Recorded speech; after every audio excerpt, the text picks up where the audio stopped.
A lo largo de estos días, los centros educativos, las asociaciones, medios de comunicación, colectivos sociales han hablado en conmemoración del 2 de abril, Día Internacional del Autismo, sobre esta palabra. Pero ¿sabemos qué significa realmente? Se trata de una enfermedad, de un trastorno, e intentamos contestar algunas de estas preguntas a través de este reportaje.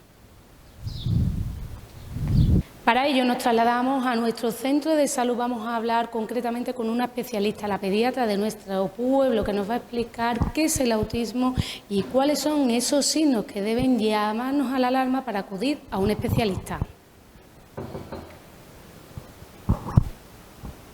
Para quien no la conozcan, que la mayoría de los vecinos y vecinas ya saben con quién me encuentro aquí a mi lado, ella es Isabel, la pediatra de nuestro centro de salud. Ella nos va a dar algunas nociones sobre lo que es el autismo, una palabra pues que desde hace muy poquito estamos escuchando, pero que es verdad que ya cada vez estamos todos más concienciados y comenzamos un poco cuando somos padres a estar alertas sobre... Bueno, estos signos que presentan mi hijo o hija pueden ser señales de autismo. Vamos a empezar por el principio. Y qué mejor que definiendo lo que es el autismo. El autismo es un trastorno del neurodesarrollo. Un trastorno que es algo que no va bien, ¿eh? Ya empezamos a ver que algo no va bien.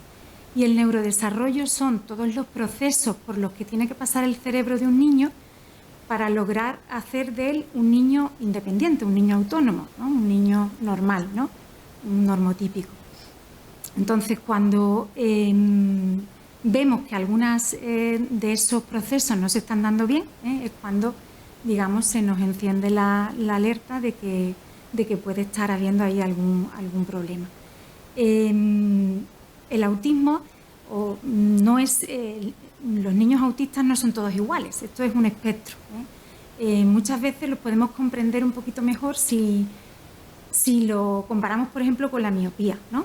Hay muchos niños miopes o muchas personas miopes y todos tenemos en común las dioptrías, ¿no? Todos tenemos en común que no vemos bien, pero hay personas que tienen un 1,5 de dioptrías, por ejemplo, y otros tienen 5 o otros tienen una miopía magna, ¿no? Entonces, a todos no nos afecta por igual la miopía, Unos necesitarán gafas para todo el día, otros no necesitarán solamente para estudio o para determinadas actividades. Pues con el autismo es, salvando la comparación, que es un poco diferente, pero es parecido, todos comparten una serie de características, pero no hay dos niños con autismo que sean iguales, ¿no? Es todo un espectro. Está hasta el niño autista con alto funcionamiento, niño súper inteligente, hasta el niño autista no hablador, por ejemplo. Entonces, es un trastorno del neurodesarrollo cuyo origen todavía no se conoce del todo, ¿vale? Parece que viene determinado ya genéticamente, en la carga genética con la que nacemos, y no solo tiene que ver con la genética, sino también tiene que ver con muchas otras circunstancias ambientales, ¿no? Por ejemplo, tiene que ver con una nutrición óptima, tiene que ver con que el niño no haya tenido experiencias adversas en la infancia. Todo eso influye en el neurodesarrollo, la nutrición, la vivencia de experiencias adversas, el hecho de que haya un vínculo adecuado con las figuras de apego, con los padres sobre todo, que no haya ninguna enfermedad orgánica que se relacione con trastornos del neurodesarrollo, ¿vale? O sea que es genética y toda una serie de factores ambientales los que hacen que la conjugación de todo esto el niño tenga un desarrollo óptimo. Si ya vamos viendo que hay una serie de esferas o de datos que me están diciendo que no va bien, podemos estar sospechando un autismo, ¿no? Todos ellos tienen en común aproximadamente pues, 3 cosas, ¿no? Es un trastorno sociocomunicativo, de la comunicación, del lenguaje, de la capacidad de interacción social. También tienen en común unos intereses muy restringidos, son muy inflexibles y tienen siempre, digamos, los mismos intereses en la hora del juego, en la hora de comportarse, ¿vale? Y después tienen también una alteración sensorial en la capacidad de sentir, de los sentidos, ¿vale? Por ejemplo, hay niños con trastorno de espectro autista que tienen una hipersensibilidad al ruido, se tapan los oídos cuando escuchan incluso ruidos cotidianos, como el ruido de la lavadora o el ruido de la aspiradora, ¿vale? O sea que, aunque comparten esas tres, digamos, esferas del neurodesarrollo que están alteradas, normalmente para el diagnóstico las que se suelen ver con mayor precocidad son los trastornos de lo social y del lenguaje, los trastornos de la comunicación sobre todo. Doctora, que es verdad que la palabra autismo pues se empieza a utilizar el término pues hace muy poquito. Es cierto que ha habido autistas en todas las décadas y aunque es verdad que ahora está aumentando, quizás porque los padres están más alertas, todos hemos conocido a esa persona pues que a lo mejor decía es muy tímido y le costaba relacionarse, pero a lo mejor sí que es verdad que tenía autismo. Es cierto que bueno, para las personas adultas sí ha perdido ya muchísimo tiempo para poder trabajar este tema que nos estás diciendo. Ahora que tenemos mucha más información, que los médicos ya estáis asesorando a los padres, ¿cuáles son esos signos que en un bebé, porque es verdad que muchas veces hasta que no se llega al colegio, hasta que el niño no tiene una relación con los iguales, no se empieza a trabajar ya o empiezan a llegar esos exámenes que al final se están perdiendo pues 4 o 5 años que son vitales? ¿Dónde los padres deben pararse a decir, oye, voy a estar alerta, voy a ir a un especialista? Vale, pues lo podríamos clasificar por edad, más bien por meses de desarrollo, ¿no? Cuando un niño nace, los 2, 3, incluso 4 primeros meses, casi no vamos a esperar que haga muchas cosas el niño, ¿no? Que come, duerme, hace sus necesidades, empieza a interactuar un poquito y ahí es complicado que nos demos cuenta de que algo va mal. Si hay señales de alarma, por ejemplo, si es un niño que tiene esa edad, un niño o una niña que tiene entre 2 y 4 meses y está irritable constantemente, tiene un llanto totalmente irritable, o por el contrario está demasiado apático, demasiado hipoactivo, que no tiene actividad ninguna. Un niño cuando está dormido efectivamente está tranquilito, pero cuando se despierta es un niño que tiene movimientos armónicos, que se mueve, que quiere interactuar, se dan las primeras conversaciones con la madre, sobre todo el mirarle a los ojos, el mirarle a la cara. Si un niño entre 2 y 4 meses es muy poco activo o por el contrario está siempre llorando, ya es un dato de alarma de que puede haber alguna alteración del neurodesarrollo. Eso cuando son muy pequeñitos.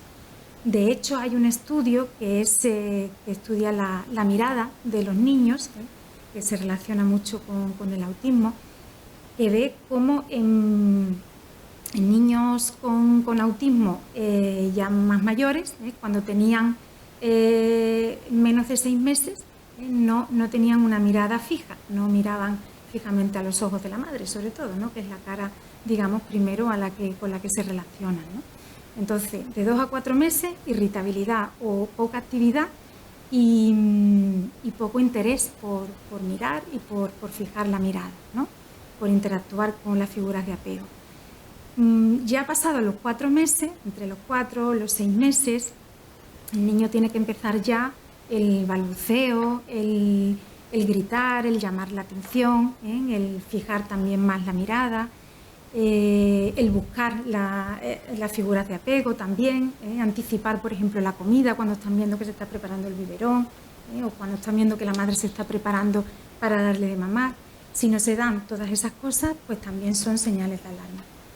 Cuando nos vamos acercando ya más cercano a los 9 meses, que el niño empieza a ser ya más motor, que ya se sienta, que ya quiere incluso empezar a gatear, pues también hay señales de alerta, ¿no? Eso, seguimos pensando lo mismo. Si está muy irritable, si está poco activo, si no tiene interés en mirar a las personas con las que convive, si no responde a su nombre, todo eso, responder a su nombre es mirar cuando te están llamando, ¿vale? Todo eso también son signos de alarma. Esos son muy precoces, ahí no vamos a ver todavía muchas señales de autismo, sí, son señales de alarma de que algo no va bien y estar pendiente. A partir del año de vida, bueno, pues el niño se hace todavía más motor, muchos de los niños con 12 meses ya empiezan a caminar, pues el niño con autismo suele ser un niño con torpeza motora, muchas veces, ¿no? Que le cuesta más trabajo gatear, le cuesta más trabajo manipular con las manos o le cuesta más trabajo empezar a caminar. Cercano a los 15, 18 meses, ya ahí podemos ver más datos de autismo, porque ahí, digamos, el niño empieza a veces a imitar los comportamientos de las figuras de apego. Por ejemplo, coger la cucharita y hacer como si le diera de comer al bebé, o hacer como si se peinara. No tienen esa imitación. No tienen tampoco un juego simbólico, que es, por ejemplo, cercano a los 18 meses, un niño ve el mando de la tele y hace como si estuviera llamando por teléfono. Entonces es un juego simbólico. Utilizo algo que se le parece al teléfono, pero no es el teléfono, ¿no? Pero para esa funcionalidad. Entonces, carencia de juego simbólico, de juego imitativo, no responde a su nombre, no emite palabras referenciales como, por ejemplo, mamá a mamá, papá a papá, sino que reduplica a lo mejor sílabas, pero no tienen ningún sentido. O son niños muy motores que se desplazan de un lado a otro ya más cercano a los 2 años sin ningún sentido. No tienen una atención compartida, no tienen una atención conjunta con el adulto, ni se paran, sino que van de un lado a otro. Eso con respecto a lo motor y a la socialización, ¿no? Muchas veces a esta edad, entre los 18 y los 2 meses, también empiezan las estereotipias, que son una serie de movimientos que ellos hacen, que digamos son como un consuelo para ellos, ¿no? Los aleteos, aletean brazos, ¿no? O hacen movimientos muy repetitivos o inusuales con las manos cerca de los ojos, ¿no? A veces también el balanceo, ¿no? También se puede llegar a ver. Son conductas que le hacen a ellos como descargar esa emoción, esa energía. A partir de los 2 años, pues el lenguaje, sobre todo, es el signo de alarma fundamental de los padres. El lenguaje, la falta de relación con los niños de la guardería, no quiere. Sí es cierto que a estas edades no suelen jugar en grupo, pero sí el niño se acerca a otros grupos de niños para jugar en paralelo. Eso no lo hace normalmente un niño con autismo. Y ya más avanzado hacia adelante, pues se empiezan las alarmas en el colegio. No sigue el ritmo de la clase, no responde a órdenes sencillas, parece que no entiende, o tiene los comportamientos estereotipados, muy repetitivos, un juego muy repetitivo, como por ejemplo hacer sonar los juguetes o enfilarlos, ¿no? Ponerlos como en fila, ¿no? Tener obsesión, por ejemplo, por los objetos que giran, que dan vueltas, todo eso. Hay un test que es el test de chat que pasamos en el niño sano entre los 15 meses y los 2 años, que también lo pueden ver los padres, que son el M-Chat, son preguntas muy concretas para ver el screening de autismo, ¿no? Y lo paso aquí en consulta y la población sabe que yo soy muy, en eso hago mucho empeño. Doctora, es verdad que ahora en los últimos años hablamos TDA, PAS, Asperger, autismo, quizá, pues son siglas que las escuchamos, pero no sabemos realmente de lo que estamos hablando. ¿Todo se englobaría en lo que es autismo? Bueno, todo no. Mira, el TDAH es trastorno de déficit de atención e hiperactividad, que hasta los 6 años no podemos hacer un diagnóstico fiel a ese trastorno. Todos son trastornos del neurodesarrollo. Sí es cierto que el niño con trastorno de espectro autista puede tener comorbilidades. ¿Eso qué quiere decir? Que puede asociar otros trastornos. Puede tener una discapacidad intelectual, puede tener un déficit de atención e hiperactividad, pero no todo niño con autismo presenta esos otros trastornos del neurodesarrollo, ¿vale? Otra de las preguntas que tenemos que hacer es, una vez que los padres ven que el niño presenta alguna de estas anomalías que estás comentando, que algo no va bien, ¿cómo se puede trabajar con ellos? Porque sí que creo que es esencial que contra antes se comience, más autonomía vamos a dar a estos niños. Claro.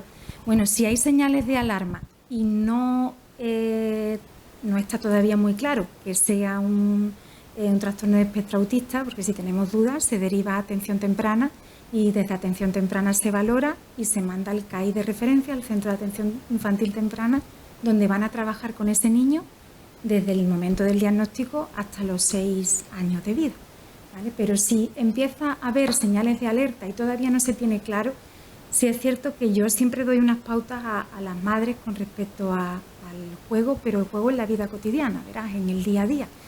a la hora de vestirse, a la hora de bañarse, a la hora de comer.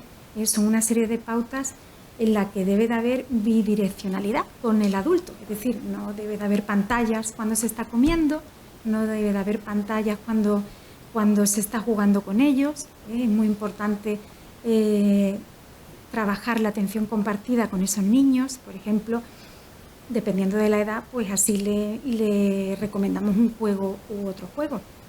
Pero, por ejemplo, los cuentos adaptados a la edad del niño, los puzzles adaptados a la edad del niño, siempre que los pueda tocar, o las piezas para encajar. Dependiendo de la edad del niño, yo les doy unas pautas con respecto a los juegos. Y si ya eso son si el niño ofrece señales de alerta leves, que hay que hacer un seguimiento y a lo mejor hay que volver a reevaluarlo en unos meses. Si cuando se explora el niño o cuando los padres vienen a consulta con esa sospecha ya se detecta señales de alerta llamativas, entonces el niño ya se deriva a atención temprana y es atención temprana quien le da las pautas a la familia, porque trabajan con el niño y con la familia.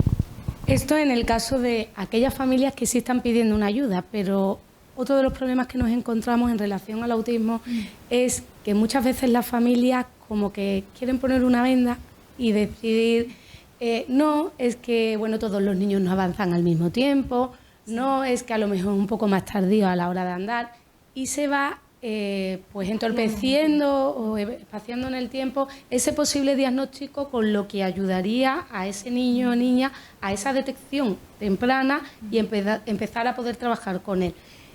Para cerrar esta parte de la entrevista y esta parte del reportaje con la especialista, como es la doctora, que además trabaja en un centro CAI y sabe perfectamente de lo que está hablando, ¿qué le dirías a esas familias que, oye, si lo comparan con el niño de al lado, están viendo que su hijo no avanza, pero están como poniendo una excusa a ese avance?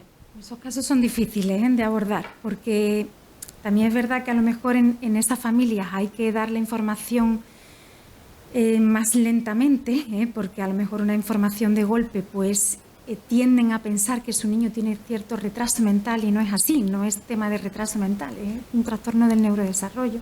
Hay que explicarle muy bien, hay que pararse, hay que trabajar con la familia y cuesta mucho trabajo, pero bueno, poco a poco se va haciendo. Y por otro lado, si podemos tener también la ayuda del colegio o de la guardería para que nos auxilie en esos casos, pues también se solicita. Hay que decirles que el cerebro tiene un periodo ventana, digamos, en la que podemos trabajar con ese cerebro, que pasado ese tiempo ya es muy difícil que volvamos, que recuperemos parte de ese cerebro, ¿no? La plasticidad del cerebro es fundamental los 2 primeros años y sobre todo los 6 primeros años, ¿no? Que es cuando se trabaja en atención temprana. Es pasado ese abanico de años, ¿no? Ese espectro de años, es muy complicado trabajar con esos niños. Mientras antes, siempre mejor. Muchísimas gracias, doctora. Gracias por habernos ayudado a contestar algunas de las preguntas que nos hacíamos al comienzo de este reportaje. Y ahora vamos a conocer pues cómo viven las familias con pequeños, con autismo, su día a día, cómo tuvieron la noticia de que sus hijos eran autistas y bueno, cómo les ha cambiado la vida. Muchísimas gracias, y todas esas familias pues que vean que algo no va bien, animarles a que se acerquen a consulta. Totalmente. Muy bien, muchas gracias. Después de las explicaciones que nos ha dado la pediatra de nuestro pueblo, ahora vamos a conocer esos casos reales, esas familias en las que se dan casos de autismo en los más pequeños y que nos van a contar pues cómo les llega a ellos el diagnóstico. Para ello vamos a hablar con Toñi. Toñi no ha podido estar aquí con nosotros, sí que le tenemos que agradecer que desde primera hora, cuando le propusimos el participar en este reportaje, aceptó a la primera y quería contarnos, sobre todo trasladarnos cuál ha sido su testimonio, su día a día, con un único objetivo, el de ayudar a otras familias que se encuentren en la misma situación. Toñi, muchísimas gracias por estar aquí con nosotros, aunque sea de forma virtual, online, y por querer participar en este reportaje contándonos tu historia, que en primer lugar lo hemos tratado también con la pediatra. En muchos casos no es fácil asimilar el que nuestro hijo o nuestra hija tenga este trastorno. Muchas veces llegamos a ese diagnóstico de forma un poco tardía, porque queremos normalizar pues a lo mejor el que nuestro hijo o nuestra hija no empieza a andar a los 12 años, no balbucea a los 6, queremos decir que bueno, es que es un poco tardío, pero que ya llegará ese momento y vamos retrasando ese diagnóstico. No sé si en tu caso fue así, pero vamos a comenzar por el principio. Tu niña se llama Gala. ¿Cuándo nace Gala? ¿Cómo fue ese nacimiento? Vamos a empezar por ahí. Primero, muchas gracias por invitarme. Es un placer poder contar nuestra historia, la de Gala y la de nuestra familia. Bueno, Gala nació en agosto de 2019. El embarazo se desarrolló de una forma totalmente normal. Sí que en el último mes de embarazo apareció una preeclampsia que se controló bien y derivó en un parto espontáneo que finalmente pues pasó a cesárea porque no progresaba. Pero aparte de eso, sí que es verdad que tuvimos ahí algunas cosas en las primeras horas, pero fueron más dirigidas a mí que Gala desde el primer momento subió a planta y no tuvo ningún tipo de problema. La doctora, la pediatra, nos ha ido dando algunos top de, bueno, cuáles son esos signos que deben de llamarnos la atención. En tu caso, Toñi, tú además eres sanitaria, tenemos que decir que eres enfermera, con lo cual, bueno, pues conoces bastante sobre el tema. ¿Qué fue lo que detectaste que algo no iba bien? ¿Qué anomalías eran? Bueno, lo primero que nosotros nos hizo encender un poco la alarma con respecto a Gala, pero no con respecto al autismo, porque eso fue un poco diferente. Fue el trastorno del sueño. Cuando Gala cumplió 5 meses, dejó de dormir, literalmente.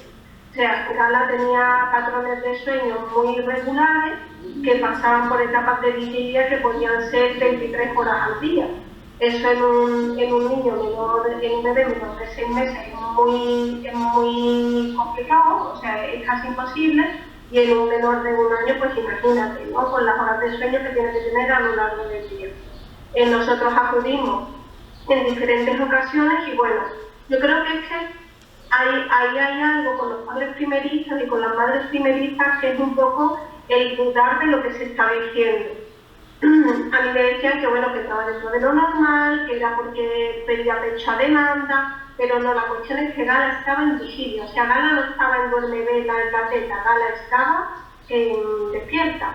También es verdad que Gala era una niña que nunca aceptaba dormir en cuna. O sea, luego hablaremos de eso, que es por el tema de la propiocepción y los problemas vestibulares que se dan en el autismo, que también es un trastorno que tiene mucha repercusión en el área motora y no solo cognitiva de la persona. Entonces, claro, nosotros no sabíamos nada de eso, porque aun siendo sanitaria, tener una hija con autismo es un máster. O sea, no hay nada que se le asemeje, no hay curso, no hay formación. Yo incluso había trabajado con personas autistas adultas y a mí me cogió como te coge una ola de imprevisto. O sea, no. Pero sí, esos fueron, yo diría que fueron los primeros signos de alarma. Lo que pasa es que yo ahora lo identifico más a priori.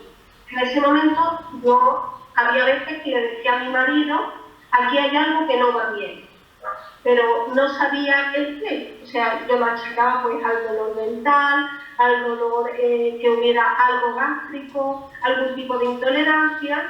Jamás en la vida se me ocurrió que pudiera ser un trastorno del espectro autista, pero sí, el trastorno del patrón del sueño y sobre todo que era una niña que no podía estar, por ejemplo, en un carro mucho tiempo o en una cuna durmiendo, para nada. Gala dormía en brazos, meciéndose, o en una silleta, en un carro pero moviéndola.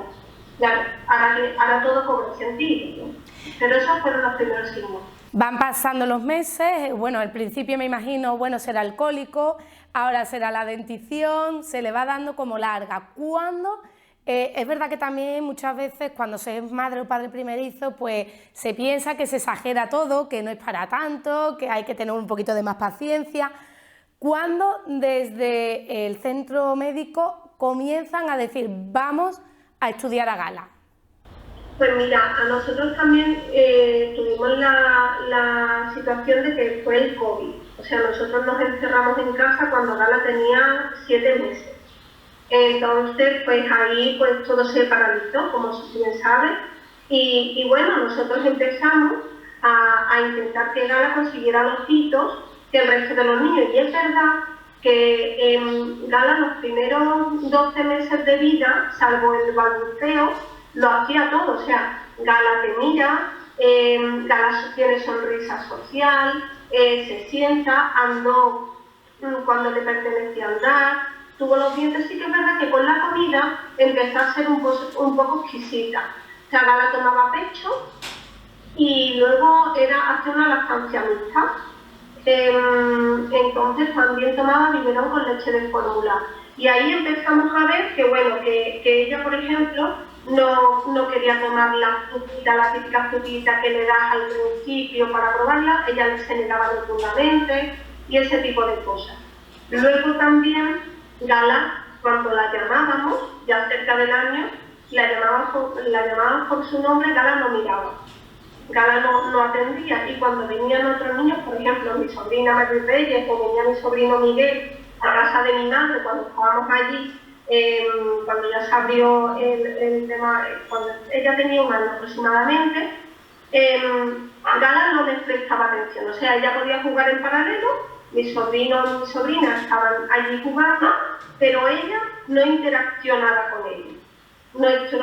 Gala, su foco de atención éramos sus padres, mi marido y yo. Ella interaccionaba con nosotros, nos buscaba a nosotros, pero al resto de la gente lo ignoraba completamente, tanto cuando hablaban con ella y aparte, Gala no hablaba.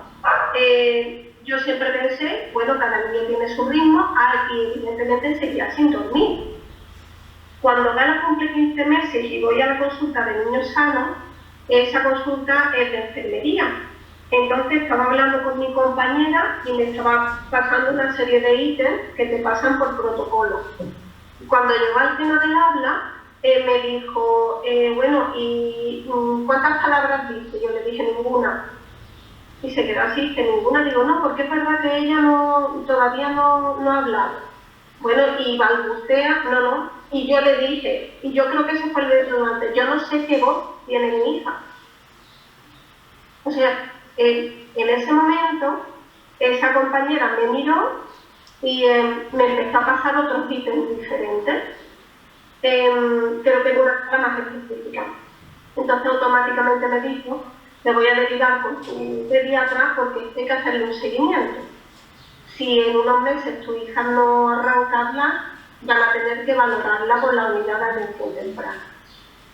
Eso fue en noviembre, si no me equivoco, fue en torno a octubre-noviembre, porque ahí teníamos, como fue lo del COVID, se nos desajustó un poco el calendario. Eso fue octubre o noviembre de 2020, si no me equivoco, sí, de 2020. Esa fue la primera vez que yo fui consciente de que la cosa se está poniendo seria. A partir de ahí, mensualmente la fue valorando telefónicamente su doctora, la doctora Barrera, en ronda histórica. Y en enero recuerdo que me dijo, mira Toni, yo no le veo más sentido hacer este seguimiento, la voy a derivar directamente a la unidad para que la valore. Y nos llegó la cita para principios de junio de 2021.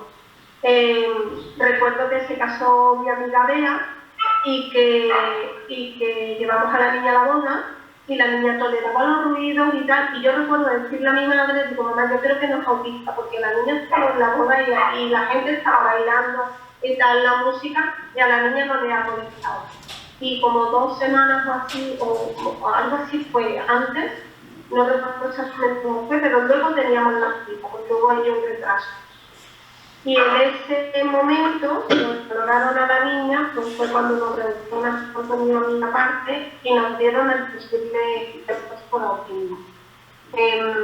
Nos dijeron que tenéis un riesgo alto de ser autista. Y ahí fue donde nos damos cuenta de la realidad. Toñi, ¿cómo fue ese diagnóstico? O sea, te dan un seguimiento hasta que dicen que bueno, te derivan a lo que va a ser atención temprana.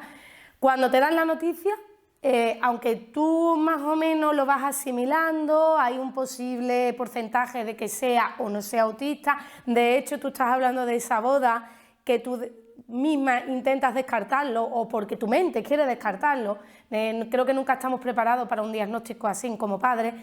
cuando te dan la noticia y te dicen, oye, que sí, que el diagnóstico es este, ¿cómo te caes, Toñi? Estamos hablando que eres sanitaria, que lo conoces perfectamente. Sin embargo, ¿cómo fue? Yo lo recuerdo perfectamente. La primera vez que me dijeron, tu hija es autista, que no fue el diagnóstico realmente nos lo han dado en septiembre de este año, y evidentemente ya ahí teníamos mucho trabajado y no había problema, pero en ese verano de 2021, cuando a ti te valoran en la atención temprana, normalmente aconsejan que te valoren en la unidad de salud mental comunitaria, que te valoren en neurología, también normalmente a otorrino. Entonces, como un recorrido protocolario que tú tienes que hacer, ¿no? Entonces nosotros fuimos, nos llegaron las citas.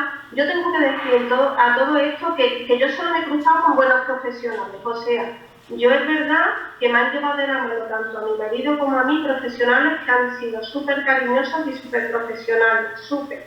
O sea, no tengo ningún tipo de queja, pero sí que es verdad que al principio eso se duro.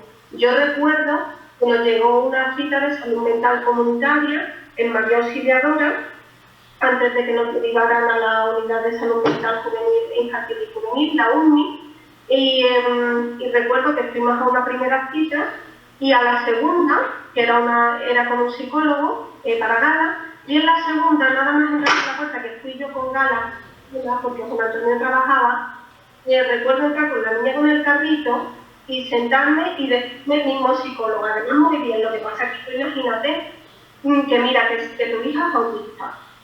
Claro, yo me quedé así y dije, pero ahora hasta me choca en mi respuesta, ¿no? Dije, pero ¿cómo han llegado a esa conclusión? Habían hecho una valoración conjunta, el equipo multidisciplinar, con todos los datos que habían recibido de Gala, y me dice, mira, tu hija es autista, la tengo que derivar a la unidad de salud mental infantil y juvenil.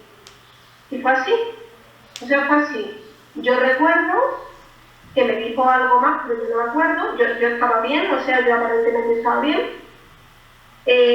Dejé a la niña en Cuba y Lala, en la biblioteca, de una vecina de Castilblanco, que está aquí, que es un recurso maravilloso, en la Macarena, y recuerdo llegar a casa, sentarme enfrente de mi marido, que estaba en el salón, y decirle, escúchame, a mí me han dicho que la niña es autista, y ponernos los dos a llorar como Magdalena. O sea, romper a llorar y llevarnos un buen rato, como digo yo, cada uno en su rincón. Y recuerdo que cuando nos sobrepusimos, dijimos, bueno, hemos llorado hoy, ya está, se acabó, ahora para adelante. Y esa ha sido siempre un poco nuestra filosofía. Si nos dan una noticia que nos duele o pasa algo, vamos a llorar hoy, vamos a descargarnos hoy. Si necesitamos gritar, gritamos. Si necesitamos hacer lo que sea, lo hacemos hoy, pero mañana tenemos que tirar para adelante. Y no es que significa que no vayas a llorar más, no significa que tú no vayas a hacer tu duelo, eso no, pero que aparte de eso tú tienes que tirar para adelante, no te puedes quedar en eso. Entonces, ha sido un proceso que lleva para 5 años, que son los que cumple Gala, 3 años que estamos en este mundo, y sinceramente, Lidia, yo te digo que es una fase de duelo. Hay otra compañera de Castilblanco que siempre me dice, hay que despedirse de la niña que tú creías que ibas a tener y darle la bienvenida a la niña que tienes. Entonces, realmente, si te soy sincera, yo soy muy feliz con mi hija, o sea, feliz con mayúsculas. Gala nos hace tremendamente felices. O sea, yo no cambiaría de Gala ni un pelo de la cabeza. Bueno, un poco el genio, pero tampoco. Y sincera, o sea, llega un momento cuando tienes un hijo con discapacidad en el que tienes que elegir si vas a ser feliz o si vas a ser infeliz. Entonces, yo y mi marido elegimos ser feliz, pero si el momento fue lloramos. Yo lloré porque yo tenía en mi cabeza una niña que finalmente no iba a ser. Pero bueno, yo creo que a lo mejor nuestros padres han llorado en algún momento también, y no lo han dicho. Qué mensaje tan importante el que estás dando, Toñi. A partir de ahí, como dices, llorasteis, pero comenzaba una nueva vida. ¿Cómo cambió vuestra vida desde ese momento? Totalmente. Yo no recuerdo cómo era mi vida antes. O sea, yo, cuando la gente habla de su maternidad, la mía es tan diferente, porque date cuenta de que en ese mismo momento nosotros dejamos de ser los padres de los que dicen voy a llevar a mi niña al parque. Nosotros empezamos a integrar dentro de nuestra rutina de vida, que era trabajo, llevar a la niña a la guardia y tal, empezamos a integrar, por ejemplo, el centro de atención temprana. Gala va 3 días en semana al centro de atención temprana Escena de Autismo Sevilla. Va los lunes por la mañana, los miércoles por la tarde y los jueves por la tarde, desde el verano de 2021. De forma o sea, salvo el mes de agosto, nosotros esa es nuestra rutina. Mi marido la lleva los jueves por la tarde, yo como soy enfermera y trabajo en clínica, tengo turnos, entonces mis compañeras me cubren o me dejan tener unos turnos fijos. Yo llevo a mi niña los lunes por la mañana, traigo a casa y me voy a trabajar.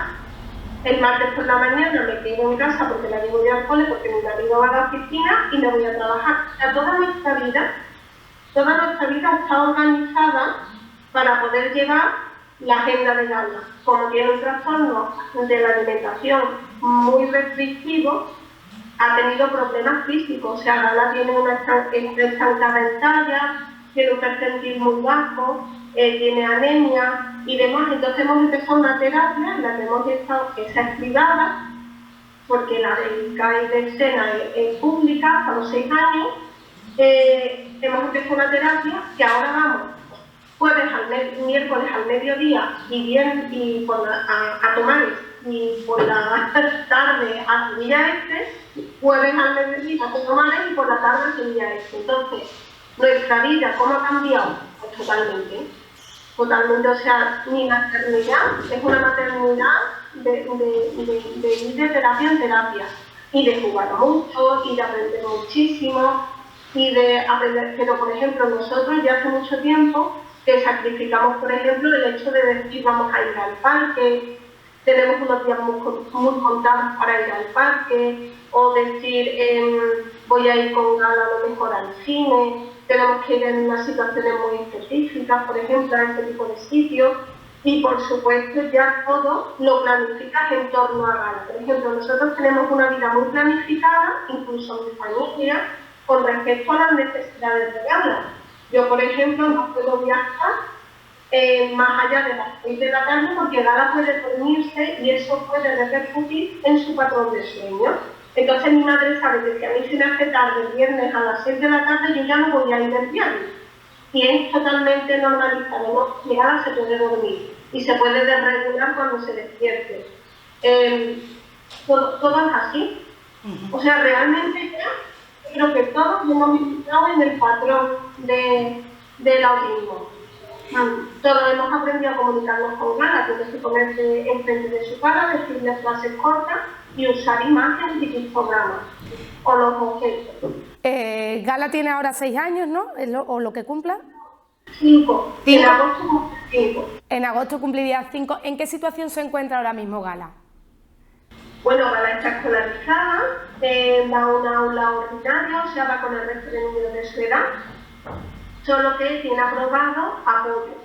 Tiene aprobado profesora terapéutica, la AL, la logopeda, que realmente no es logopeda, es asistencia, algo así, y en PETIS, que es una monitora.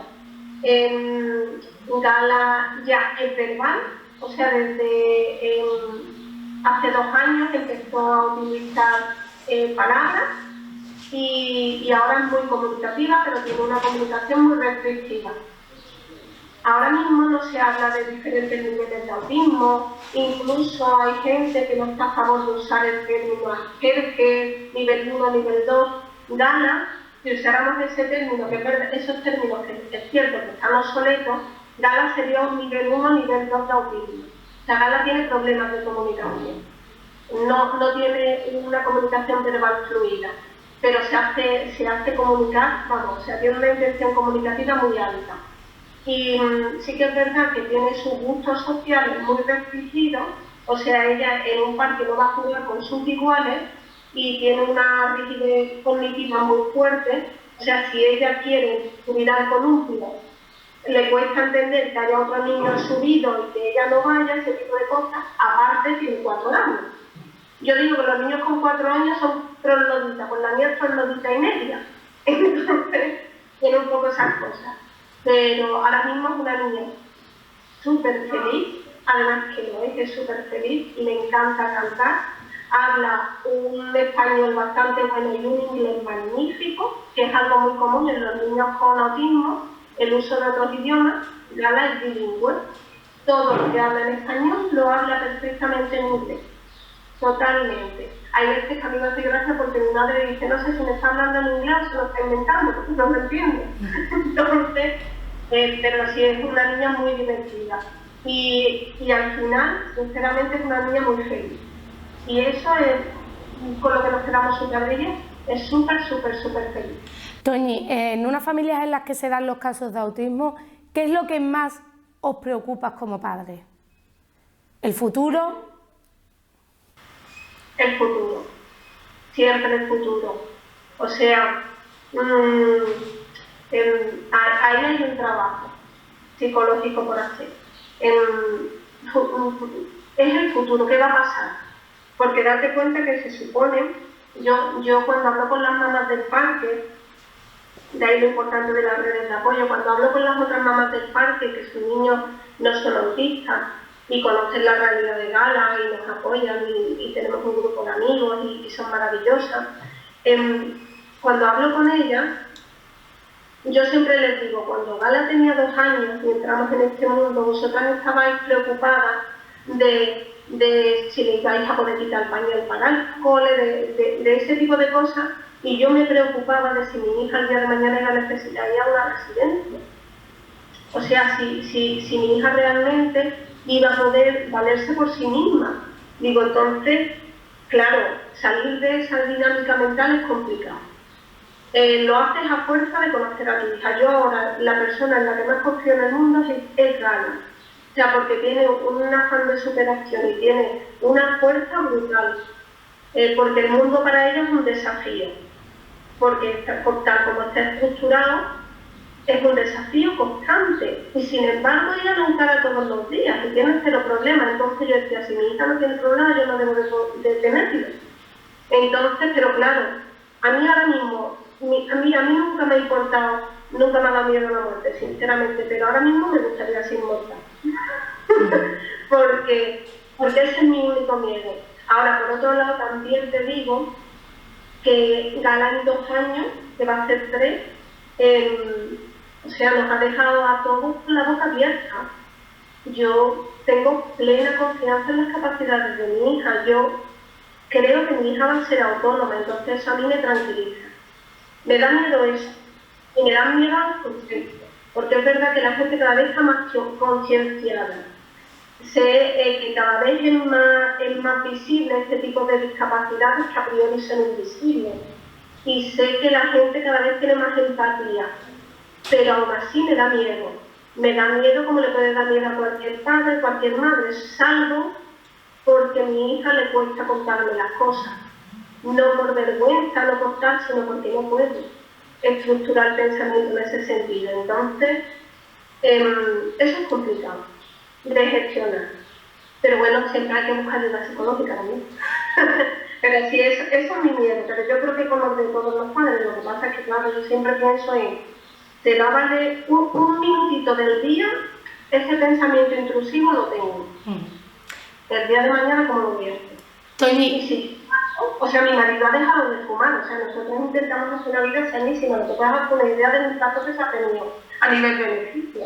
Ahí quiero yo terminar esta parte del reportaje porque a pesar de tú has creado una red de apoyo que a través de redes sociales con el objetivo simplemente pues de visibilizar, de dar a conocer pues cómo vive una familia en la que hay una persona autista o simplemente, como decías, reflejabas en las mismas redes, estás viviendo la maternidad simplemente que de una forma un tanto más compleja o más complicada, pero al fin y al cabo maternidad. Sin embargo, lo has descrito muy bien, hay que ver cómo le cambia la vida ya no solo a Mala. Antes decíamos que sí, que es verdad que es muy duro, no has dormido, unas preocupaciones, pero cómo cambia la vida en positivo, en que priorizamos lo que realmente tiene importancia en la vida, vivimos el día a día y lo que intentamos buscar al fin y al cabo es la felicidad, porque ¿de qué me sirve que mi hija o mi hijo hable perfectamente si no es feliz? Entonces, al final, ¿cuánto tenemos que aprender de este tipo de personas que llegan a nuestra familia, que nos cambian? Es verdad que de un día para otro revolotean la vida como la teníamos estructurada, pero hay que ver que nos enseñan a vivir de forma diferente. Totalmente, totalmente. O sea, a poner en valor lo que tenemos y a poner en valor que, bueno, que estas cosas pasan, porque al final tú cuando te quedas embarazada, tú nunca te planteas, y es así, nunca te planteas que vayas a tener un hijo o una hija con una discapacidad. Y que la diversidad funcional existe. Y puede parecer obvio, Tony, como tú antes no querías que existiera, evidentemente, pero ahora la tengo de puertas para adentro. Y pasa en mi casa, y pasa todos los días y a todas horas. ¿Y sabes qué? Que no pasa nada, ¿sabes? O sea, no pasa absolutamente nada. Yo trabajo en una clínica de reproducción asistida. Y cuando vienen personas que ahí ya pues, han tenido tiempo de plantearse muchas cosas, me llegaban todos los casos de esas maternidades que habían sido muy buscadas y que luego se encontraban a lo mejor que sus hijos tenían algún tipo de problema. Porque sí que es verdad que al principio se asociaba con la reproducción asistida, en mi caso con el embarazo espontáneo, pero ahora se ha visto que tiene que ver más con factores ambientales, el autismo en concreto, ¿no? Puede ser desde, por ejemplo, la preeclampsia, que yo sufrí en el último mes, puede ser cualquier otro tipo de factor asociado a la placenta que no hubiera dado la cara hasta esa preeclampsia. O sea, no hay un origen claro del autismo, también tiene una base genética, pero no está clara, en fin. Entonces, ahí fue cuando yo empecé a ver la necesidad de compartir las experiencias, porque a mí me las compartieron. Yo recuerdo hasta un día en el parque este del barco que hay por Tondeo, por el río, y había una madre con un niño que se llama Damián en el columpio. Yo tenía galas. Y claro, yo desde que vi a Damián, porque tú ya vas identificando signos del autismo. Entonces la madre me dijo, no, es que él es muy intenso con el columpio porque es autista. Yo le dije, pues la mía es un posible caso autista. Ah, sí. Y empezamos a hablar. Y en esa conversación me resolvió 1.000.000 de dudas. En una conversación al lado del columpio. ¿Qué pasa? Que a mí me empezaron a montar a las mujeres y a los hombres tenían algún tipo de conexión con el autismo o con un retraso del lenguaje o cosas así. Entonces eso me hizo pensar que bueno, a lo mejor era hora de que yo, entre comillas, y me voy a apropiar un término que no es de la comunidad autista, pero saliéramos del armario y dijéramos, oye, que Gala es autista. Somos un faro. Si alguien tiene alguna duda y que no puedo resolver, aquí estoy. No pasa nada. Empecé con un perfil pequeñito de Instagram que cuelgo cuando puedo, pero sí que es cierto que yo estoy aquí para cualquiera que se vea en una situación parecida. Si tienes alguna duda, pregúntame. O sea, no tengo ningún problema. A mí me sirvió muchísimo. Ahora mismo, por ejemplo, he estado gestionando la prestación FUME y a mí me han ayudado un grupo de madres. O sea, sin más. O sea, no ha sido más. Hace poco hicimos una formación en selectividad alimentaria que me lo pasó otro grupo de madres. Al final, las redes de apoyo son indispensables. Sí que es verdad que la red familiar es muy importante, pero por ejemplo nuestra red familiar está lejos. Nosotros vivimos en Sevilla, mi familia reside en Castiblanco y la de Juan Antonio reside en Villarrosa, en Huelva. Entonces hemos tenido que crear una red alternativa y no tienen por qué ser redes débiles. Entonces yo quería hacerlo extensible. O sea que a través de mí también fueron contacto con esas otras redes que a nosotros nos han suscitado. Pues Toñi, ya que estamos y que lo estamos visibilizando a través de este reportaje, ¿cómo te pueden buscar? ¿Cómo pueden ponerse en contacto contigo? Porque estoy seguro que hay muchas madres que buscan esa red, que quizás a lo mejor no lo quieren decir abiertamente, pero que todo el mundo tenemos conexión a internet y quizás a través de esas redes se podrían poner en contacto contigo. Pues hay un perfil en Instagram que es Una familia en el espectro, que es el perfil que he creado con mi historia y la historia de mi hija y de mi familia, que vamos, si lo buscan así, Una familia en el espectro, le va a salir.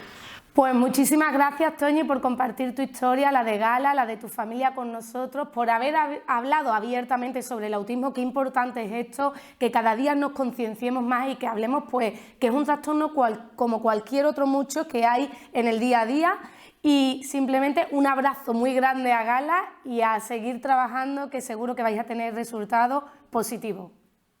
Pues muchas gracias a vosotros por visibilizar este tema y nada, lo dicho, quien lo necesite, aquí estamos. Del testimonio de Toñi pasamos a hablar ahora de otro testimonio, ya no de una niña tan pequeña, tenemos ya a un hombre, Kiko. Vamos a hablar, ahora va a ser el protagonista de la siguiente historia. El protagonista ha contado una historia a través de la voz de su madre, Inma. Vamos a empezar por el principio, Inma. Kiko nace, ¿en qué año? En el año 2002, el 13 de marzo del 2002. Año 2002, hace prácticamente nada, 20 años. ¿Cuántos años tiene 22. Kiko? 22 años. Es el más pequeño en una familia en la que hay 5 hijos más, bueno, 4 y Kiko es el quinto. 2002, ya a ti te coge pues con otra madurez, ¿no? Una maternidad con otra madurez, no tan jovencita como cuando tuviste al primero. Me imagino que Kiko no tenía una madre, tenía 2 madres, en total 3. No un padre, sino 3 padres, porque tenías 2 hijos más. ¿Cómo fue el nacimiento de Kiko? ¿Cómo lo recuerdas? Pues lo recuerdo muy bonito, porque además es un niño muy guapo. Y cuando nació, pues le veíamos que tenía algo raro. ¿El nacimiento fue normal? ¿El embarazo fue normal? Normal. Pero al estar dormido movía las manos y yo eso no lo veía normal. Lo llevé al pediatra y me dijo que se estaba acostumbrando a la vida y que eso era que estaba soñando. Pero yo he tenido otros 4 hijos más y eso no lo veía yo muy normal, que se estuviera adaptando así a la vida. Y ahí empezó la carrera. Estamos hablando que tenía prácticamente semanas de vida, ¿no? Cuando empiezas tú a detectar que algo no es lo habitual. Cuando salí del hospital, bajando la escalera, fue la primera vez que lo vi haciendo eso con las manos. Bueno, qué sexto sentido tienen las madres, ¿no? Que por mucho que los especialistas, los médicos te digan, no te preocupes, que es algo habitual, que son cosas de niños, tú ya sabes que no es lo habitual. Exactamente, yo veía que no era normal, porque mis otros 4 hijos pues no hacían eso para adaptarse a la vida. Y ahí pues empezó la carrera. Su padrino lo vio, que es Kiko Barseca, y me dijo que eso tampoco era normal, que me lo llevara para el hospital. Y ahí fue cuando le diagnosticaron epilepsia. ¿Cuánto tiempo tenía Kiko? 28 días. 28 días, ¿cómo recibe una madre recién parida la noticia de que su hijo tiene epilepsia? Y no sé si te informan de las consecuencias que puede traer el padecer epilepsia. Sí que te informan, pero no muy bien, porque en aquel tiempo tampoco te informaban mucho. Y yo leyendo veía que el curso de los meses no estaban siendo tampoco normales. Y una epilepsia de petit mal tampoco puede dar retraso madurativo. Y yo veía que él no gateaba, no dormía, no paraba quieto, no comía bien, solamente quería el pecho, que era con lo que se tranquilizaba. Y algo ahí veía yo que no iba bien. Me imagino que en esos primeros meses de vida de Kiko te conviertes en la madre pesada del centro de salud, en la que ya no va solo a las revisiones de niños sanos, que es a los 2, a los 4, a los 6 meses, sino que estás prácticamente todos los días en el pediatra diciendo que algo le pasa al niño. Sí, ahí empieza una carrera porque no era normal que no durmiera, que no comiera, que no fuese su avance como mis otros hijos. Entonces ahí ya empezó una carrera dura de especialista, de ingresos en el hospital, de pruebas, etcétera, etcétera. Inma, ¿cómo vives esos primeros años en los que, bueno, tú sales al parque? Es verdad que habías tenido 4 niños, pero si lo comparas con los iguales, tú sales al parque, vas paseando a tu niño, vas viendo la evolución del resto y el tuyo no evoluciona de la misma forma. Empiezan esas comparaciones. Es una situación difícil para la familia, pero también qué situación tan difícil para la madre de ver que tu niño no es igual al resto. Claro, tú lo vas comparando con sus compañeros de guardería y ve que no tiene la misma evolución ni la misma madurez. Y tú ahí vas viendo que algo más está pasando.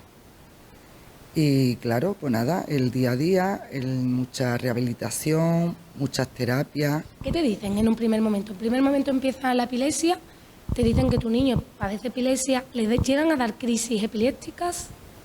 Las crisis eran muy pequeñitas porque eran de petimal, solamente le daban cuando estaba dormido, movía las muñecas y los pies, no hacía otra cosa y siempre dormido. Pero claro, ya no era solo la epilepsia, ya era esa evolución que no iba bien, que no dormía, que no comía. Y ahí empezó la carrera de otros especialistas porque claro, yo veía que no era normal, que la epilepsia no tenía por qué dar retraso madurativo y menos en esta epilepsia tan leve. Y ya empezaron a ver los neurólogos, en fin, etcétera, etcétera. ¿Qué te decían al principio? Pues que aparte de la epilepsia, pues también tenía un retraso madurativo. Y yo también veía que el retraso madurativo tampoco era normal con los gestos que le hacía. Porque yo ahora con el tiempo he ido entendiendo, ya después de saber que tiene un trastorno autista, que cuando el pito de la olla express empezaba a pitar, se tapaba los oídos y empezaba a gritar.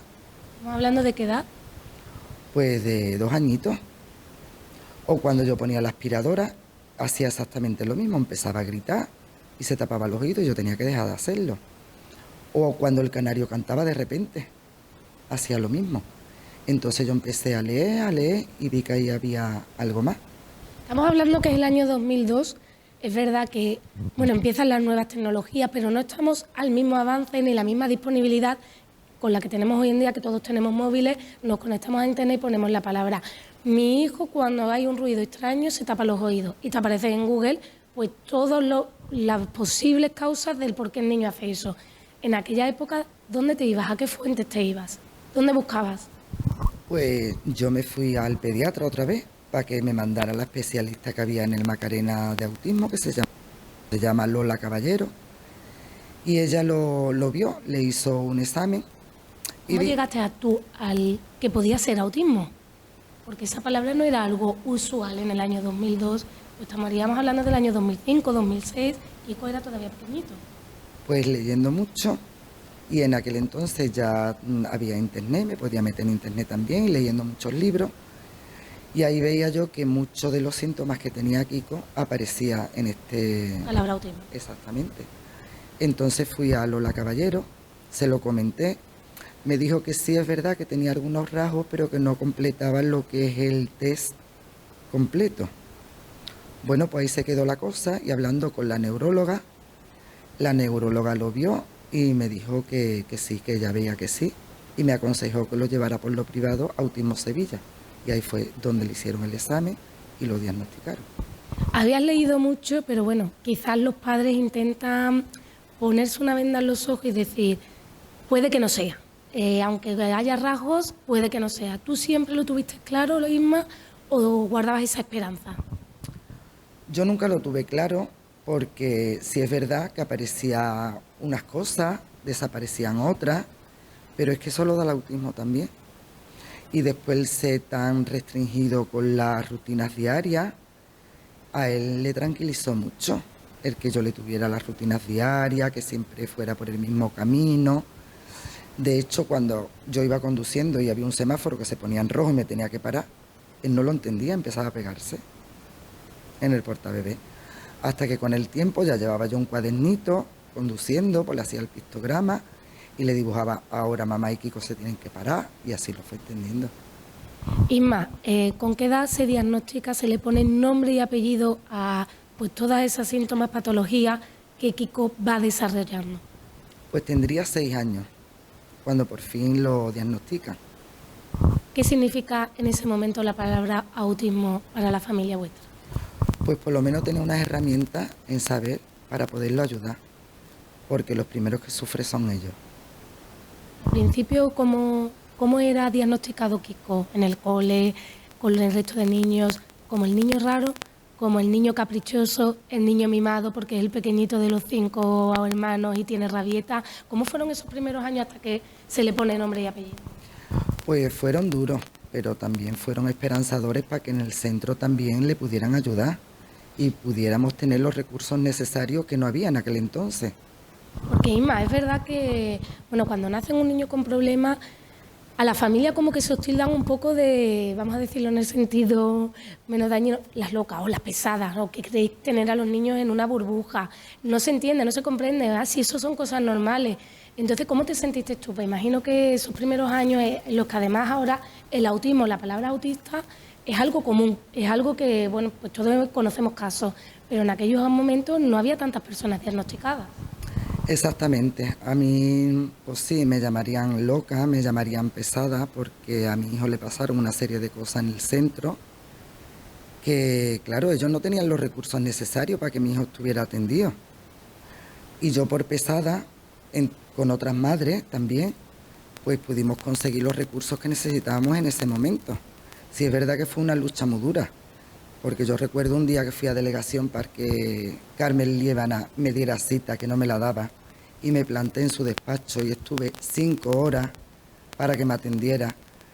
Y no me atendió, lo único que me mandó fue a la policía. Y la policía entendía que yo lo único que quería era una cita.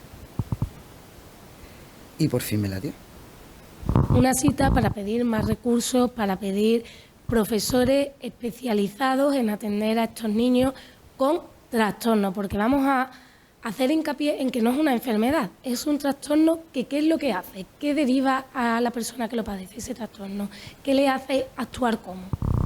Pues esa persona tiene unas características que le tienes que anticipar las cosas, porque él no sabe lo que va a ocurrir. Si de repente le cambias la rutina, pues se pone más nervioso.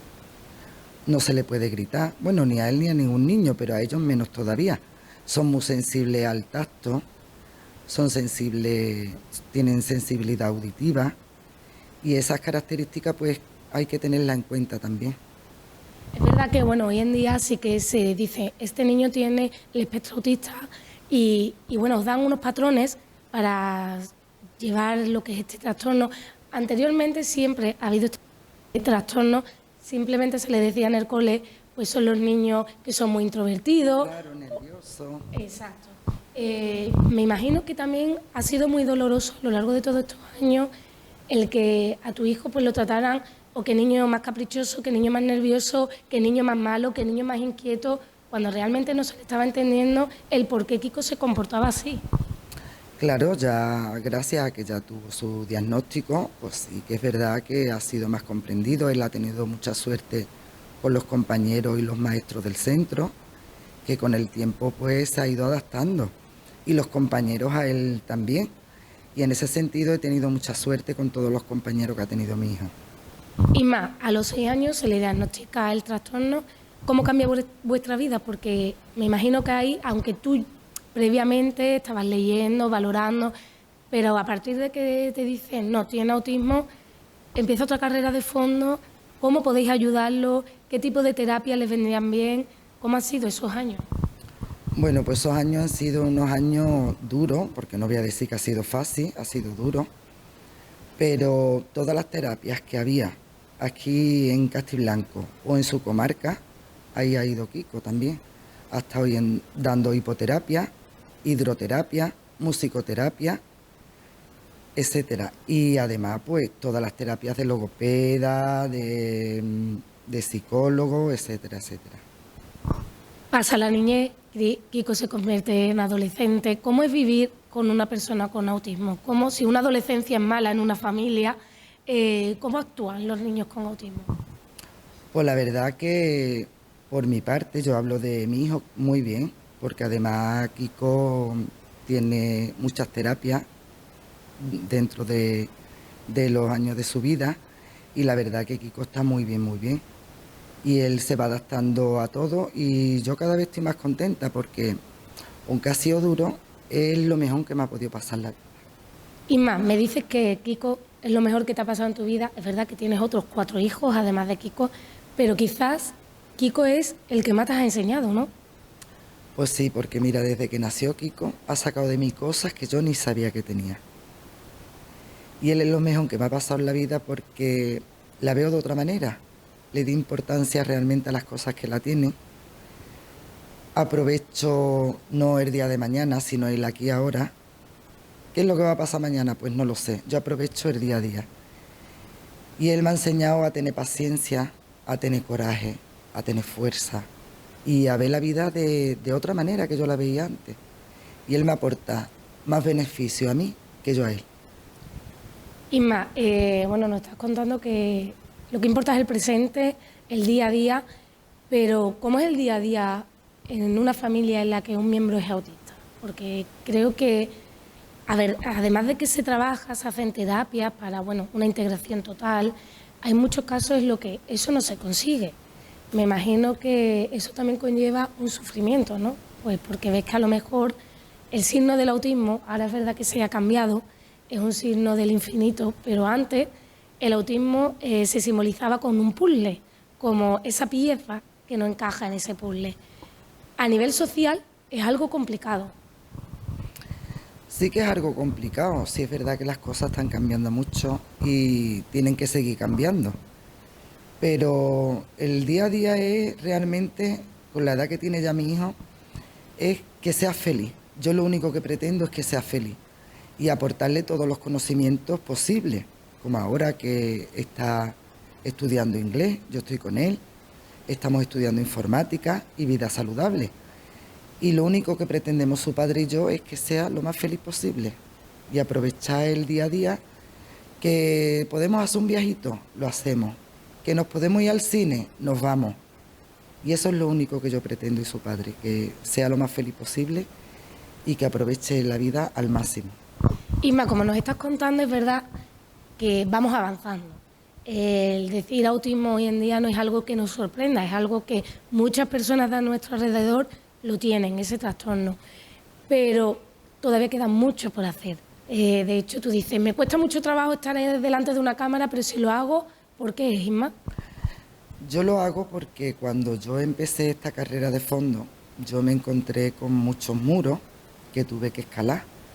Y la verdad que es muy duro, no ha sido fácil. Y yo pretendo con esta entrevista que abrirle camino a otras personas que estén en la misma situación que yo pasé y hacérselo un poquito más fácil. Por lo menos que tenga algún tipo de conocimiento de lo que le esté pasando a su hijo, a su sobrina o a su vecino. Qué importante también es, Isma, porque estamos hablando, es verdad que en mi caso, por ejemplo, no tengo ningún familiar cercano con autismo, con lo cual cuando yo te digo ánimo, ese ánimo no es igual que el que si te lo dijera una persona, el que se encuentra en la misma situación. Qué importante es el que familiares, padres, os reunáis, habléis, compartáis vuestros sentimientos, cómo sentís, el que a veces os veáis saturados, porque muchas veces, bueno, pues cuando alguien es madre o padre, se siente mal el día que dice, ay, qué harto me tiene, ¿no? Y después llega ese sentimiento de culpa. Ustedes, que muchas veces la situación os supera, viene también ese sentimiento de culpa y qué importante es que compartáis el que es algo normal, ¿no? Pues sí, es importante compartir con otras familias porque ellos te pueden aportar y tú también le puedes aportar. Y de eso se trata, de ir enriqueciendo esta vida que nos ha tocado de vivir y hacernos entre unos y otros la vida más fácil. Por eso, hace unos meses, Isma, te uniste junto a otras madres a un proyecto que ya tiene luz propia, un proyecto que venís con mucha fuerza, ganas de trabajar por y para vuestros hijos. ¿Qué proyecto es? El proyecto es una asociación que hemos fundado aquí en Castiblanco y la verdad es para ayudar a otras personas que estén en la misma situación y con otras discapacidades que también hay. Y ese es el lema de nosotros, aportarle todo lo que podamos. Isma, ¿qué te parece si nos trasladamos a la sede de la asociación? Nos reunimos también con la presidenta, estamos hablando de Integrados por Castiblanco y bueno, pues comentamos también qué recursos ofrecéis desde esta asociación pues a esas familias que tienen algún hijo, algún miembro con autismo, cómo podéis ayudarla. ¿Te parece, Isma? Muy bien. Pues venga, Muchas vamos a gracias. hablar también con Gracia.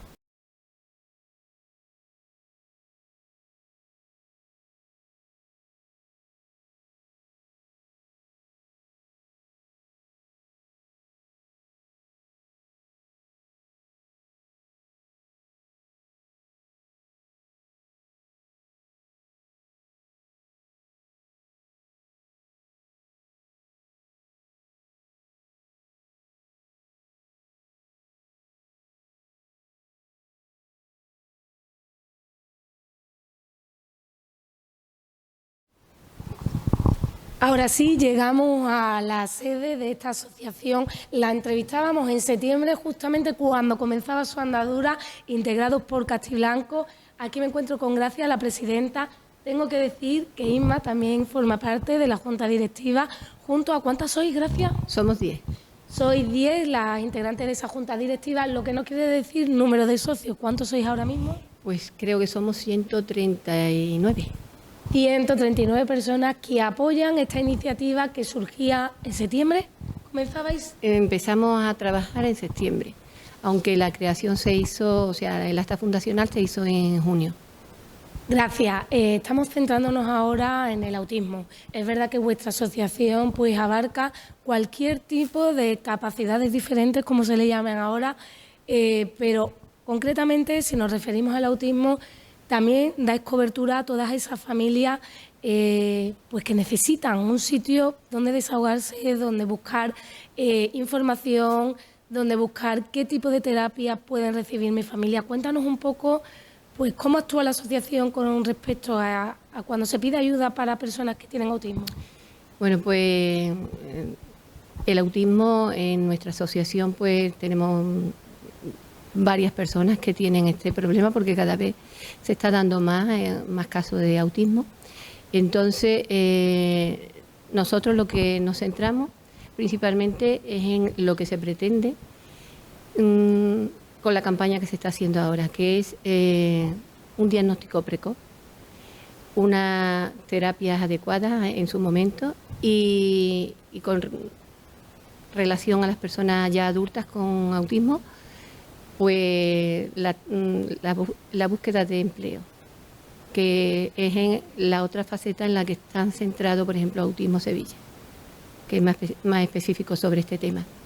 Entonces, nosotros desde la asociación, pues lo que hacemos es apoyar y trabajar pues para que estas personas tengan la información que necesitan, tanto para el diagnóstico como para la atención. Para ello, pues, ¿qué hemos hecho? Lo primero que hicimos fue ponernos en contacto con el ayuntamiento, porque si bien el diagnóstico tiene que ser hecho por especialistas, que ya hay unidades específicas de ello, pues la atención tiene que ser desde que los niños son muy pequeñitos, en cuanto se detecta. Y esto se hace a través de la atención temprana y de la logopedia en los casos que lo necesitan, en fin, atención psicopedagógica. Y esto depende, pues, lógicamente, de la Junta de Andalucía. Entonces, nosotros tenemos el problema de que hace ya un montón de años que no tenemos atención temprana en Castiblanco. Es una de las peticiones que hemos hecho a la alcaldía y bueno, pues parece ser que en principio no está en su mano de hacerlo y tenemos que seguir insistiendo en esta petición. Hubo un tiempo en el que esta terapia pues se hacía en Castiblanco y nuestros hijos, tanto el de Inma como el mío, pues se beneficiaron de ello. No es lo mismo que reciban la atención en su pueblo, donde es mucho más cómodo para los padres, mucho menos molesto para los niños. Teníamos incluso el aula de atención temprana dentro del recinto escolar, con lo cual los padres ya una vez que los niños estaban en guardería o estaban en infantil, porque antes se escolarizaban a partir de los 4 años, pues la persona que venía de atención temprana se desplazaba a recoger los niños y los ingresaba de nuevo en su aula correspondiente cuando terminaban su atención. Entonces, esto es una cosa que hemos perdido y que tenemos o queremos conseguirlo. El problema está en que, bueno, pues yo creo que, según nos comentaron, la atención temprana que ofrece la Junta de Andalucía la sacó para concertarlo con una empresa. El TAS no deja de ser, aparte de ser una institución que no tiene ánimo de lucro, pero sí que tiene una actividad económica, pues es la que se le concedió la exclusiva del TAS en nuestra zona y lógicamente pues imagino porque esto es una apreciación mía, que como cualquier empresa pues tiene que optimizar los recursos que tiene y entonces lo ha concentrado en la zona que tenga más usuarios. Y entonces los usuarios nuestros pues se tienen que desplazar a Burguillo o a otros lugares para recibir la atención que estos niños requieren. Entonces esta es una de las peticiones que nosotros tenemos y por la que estamos también insistiendo a la Administración para ver si pudiéramos conseguir que la atención temprana volviera a Castiblanco. Gracias. Hemos hablado pues con la pediatra, hemos hablado con familias, ¿no?, que tienen en sus casas algún caso de autismo, en este caso 2 madres. Tú, bueno, te llega de cerca, ¿no?, porque tu situación no es autismo, pero bueno, sabes cómo se siente, comprendes cuáles son sus sentimientos. Gracias. ¿Qué le dirías a las familias que están viéndonos, que quizás ven síntomas, signos, pero que por ese miedo a ese posible diagnóstico pues no se abren? Por ejemplo, aquí tenemos un recurso como es esta asociación en la que pueden encontrar apoyo, asesoramiento. ¿Qué le dirías a esa familia? Tú puedes hablar en primera persona, no estamos hablando de autismo, pero sabes lo que es tener un hijo con este tipo de diagnóstico, problemas. ¿Qué le dirías a esas personas que son reticentes, ¿no?, a abrirse y a, por lo menos, compartir lo que están viviendo y lo que están sintiendo? Bueno, yo pienso que todo lo que necesitamos es información. Y la información puede venir pues, de quién mejor, de otra persona que esté viviendo lo mismo que tú. En nuestro caso, pues, en la época en la que nosotros tuvimos los problemas, había muchísima menos información y la sociedad era más reticente a que te dieran información de cualquier cosa, incluso las personas pues siempre te cierras un poco a ver lo que tienes delante. Eso, como te dije, es un proceso. Todas las personas lo tienen que vivir cuando tienen el problema y todas las personas lo viven de distintas maneras. Pero es bueno que tengamos contacto con otras personas que tienen el mismo problema y que ya saben qué camino hay que seguir y dónde están los recursos y dónde están las ayudas y dónde está la persona que te puede incluso decir, mira, esto va a ser de esta manera, vete haciendo la idea y hacer la vida de esas personas que tenemos a nuestro lado más fácil, más normalizada y más feliz es el objetivo. Así que simplemente pues decirle que aquí estamos, que nosotros lo que tenemos el problema, lo vivimos en primera persona y estamos abiertos pues a que cualquiera que tenga algún problema sepa que aquí estamos, que le vamos a apoyar, que le vamos a orientar en lo que nosotros, nuestras capacidades nos dan, ¿no?, y nuestra experiencia, y que la vida hay que tomarla como va viniendo. Y lo importante es hacer a la persona que tenemos al lado con el problema, hacerla feliz y darle todos los recursos que necesita en cada momento. Gracias. Para finalizar, me gustaría quedarme con un mensaje que me transmitía fuera de cámara, en el que es verdad que cuando llega un hijo, un miembro de la familia con un problema de este tipo, vamos a llamarlo problema, que bueno, al final es el punto de vista desde el que queramos mirarlo, no hay que llamarlo problema. Decía que pues cuando lo diagnostican, quizá uno de los objetivos de la familia es que encajen o se asemejen al resto de sus iguales. Pero después, con el paso de los años, tú me comentabas que te das cuenta que si tu hijo es feliz, ¿para qué el trabajo de que encaje y al final sea uno igual si realmente él es feliz? Entonces quizás ese es el mensaje más importante, ¿no?, el que debemos de transmitir. Bueno, esa es la conclusión a la que nosotros llegamos, porque primero pues estás constantemente con una ansiedad por qué es lo que puede llegar a ser, que si va a evolucionar positivamente, si va a conseguir hacer algo más, comparándolo constantemente con los iguales de la clase o con los que mi niño no llega, mi niño no va a llegar, hasta que tú ya llegas al convencimiento pues de que es de esta manera lo tienes que aceptar como es y va a ser una persona que la ambición que tenemos todos es la misma, es llegar a ser feliz. Y él lo mismo lo tienen incluso más cerca, porque ellos no tienen expectativas de llegar a hacer grandes cosas. Son felices tal como son y viéndose rodeados de sus seres queridos, que lo aprecian, que lo quieren, que lo comprenden, y que la sociedad tiene también que tratar de ver eso, ¿no? No hay que estar constantemente en competición con los demás. Ese es mi punto de vista y creo que de mi compañera también. Qué mensaje más bonito con el que cerramos este reportaje. Inma, gracias, muchísimas gracias a las dos por compartir vuestros testimonios, vuestras historias. Gracias al resto de personas que también han querido formar parte de este reportaje, con el que nos unimos a esa reivindicación de visibilizar el autismo, de pedir más recursos y de que la sociedad acepte a estas personas con este trastorno neurológico que hoy en día se conmemora el 2 de abril, Día Internacional para visibilizar el autismo. ¿Tu hijo no avanza como debería en su desarrollo? No habla, no responde a su nombre, no te mira a la cara, no se relaciona con los demás, o no hace lo que debe para la edad que tiene en general.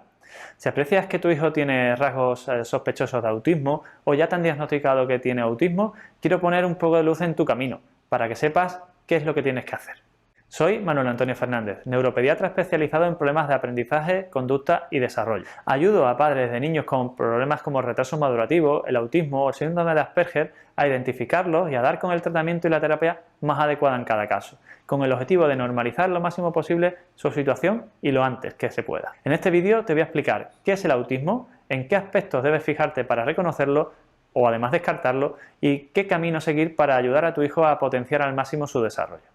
El autismo es un trastorno en el que se produce una serie de alteraciones del desarrollo cerebral que provocan problemas para el correcto funcionamiento de las vías de comunicación entre diferentes áreas del cerebro. De esta forma, las personas autistas se encuentran con problemas importantes para integrar la información que reciben del exterior y además no pueden gestionarla adecuadamente. Las cifras de autismo son más altas de las que nos podemos imaginar. Pueden alcanzar a 1 de cada 200 niños.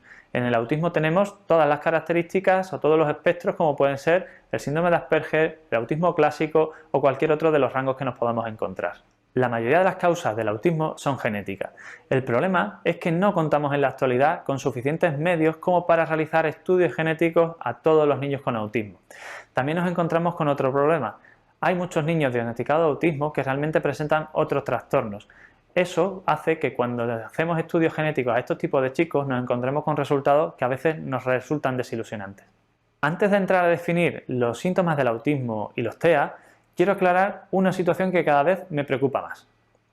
En los últimos años estoy viendo en mi consulta cómo cada vez se tiende más a hacer diagnóstico de autismo a niños con problemas de desarrollo de cualquier tipo que no se saben identificar. Y esto no se debe hacer. Es verdad que cuanto más pequeños son los niños, más fácil es confundirlos con otros problemas y es fundamental que se llamen las cosas por su nombre, porque si no nos podemos llevar a grandes confusiones. Para hacer un diagnóstico de TEA deben darse 3 síntomas principales: un trastorno comunicativo, un trastorno en las relaciones sociales y unos patrones de conducta repetitivos o inflexibles claramente anormales. Cuando hablamos de trastorno comunicativo no queremos decir o no nos referimos a que un niño pueda o no pueda hablar, porque si habláramos de eso, cualquier niño con trastorno del lenguaje sería catalogado como de riesgo autista. Nos referimos a que un niño no sea capaz de comunicar o de transmitir información al exterior o del exterior. Esto tiene que quedar claro para que no confundamos los términos. Cuando hablamos de problemas o trastornos en las relaciones sociales, no nos referimos a que un niño sea especialmente selectivo o que no quiera relacionarse con todo el mundo o que se relacione mejor con sus padres que con desconocidos, sino que realmente tenga un trastorno para empatizar, para conectar y para transmitir empatía y sentimientos con otras personas. Y cuando hablamos de patrones de conducta repetitivos o inflexibles, no hablamos de estereotipias o conductas un poquito maniáticas, sino de situaciones claramente patológicas en las que, por ejemplo, a un niño le gusta ordenar cosas y si le quitas o le rompes ese orden, tiene una auténtica rabieta absolutamente desproporcionada por esa situación. En relación al diagnóstico, te voy a ser muy sincero. Hay muchos test, muchas pruebas para la evaluación de niños con sospecha de autismo. Está muy bien realizar esos test a los niños cuando ya sabemos que tienen TEA. para poder sobre todo valorar el nivel y otros aspectos, pero más que por el hecho de tener un diagnóstico. El diagnóstico de autismo es 100% clínico. Esto significa que se basa exclusivamente en la observación y en la experiencia del profesional. Si nos basamos exclusivamente en los test y las pruebas, podemos correr el riesgo de llegar a conclusiones claramente equivocadas, y lo vemos cada día en la consulta. Hay una frase que le digo a los padres de los niños que me traen a valoración por sospecha de autismo en la consulta y que les llama mucho la atención. Hacer pruebas para evaluar el autismo puede ser muy complicado, pero saber si un niño no es autista es increíblemente fácil y puede tenerse perfectamente claro en menos de 15 minutos en la consulta. Cuando nos planteamos el tratamiento de un niño con autismo, debemos plantearnos como objetivos normalizar al máximo su neurodesarrollo. Para ello, debemos definirnos diferentes objetivos. El primero de ellos es mejorar al máximo el autocontrol. A veces es mucho mayor el problema que provoca la falta de atención, la hiperactividad o la impulsividad que los propios síntomas del autismo, de modo que si es necesario deberíamos tratar de controlar estos síntomas con el tratamiento necesario, ya sea farmacológico, terapéutico, exactamente igual que si se tratase de un TDAH. En otros casos debemos recurrir a otras opciones como medicaciones llamadas Risperdal o Abilify, pero cuanto menos mejor, porque al fin y al cabo son neurolépticos que también pueden asociar efectos secundarios sobre el neurodesarrollo. Después tenemos que mejorar la ansiedad, la alimentación, el sueño, y para ello contamos con ayudas naturales como los suplementos de omega 3, de triptófano o de melatonina, que bien usados pueden facilitar mucho el día a día de la familia.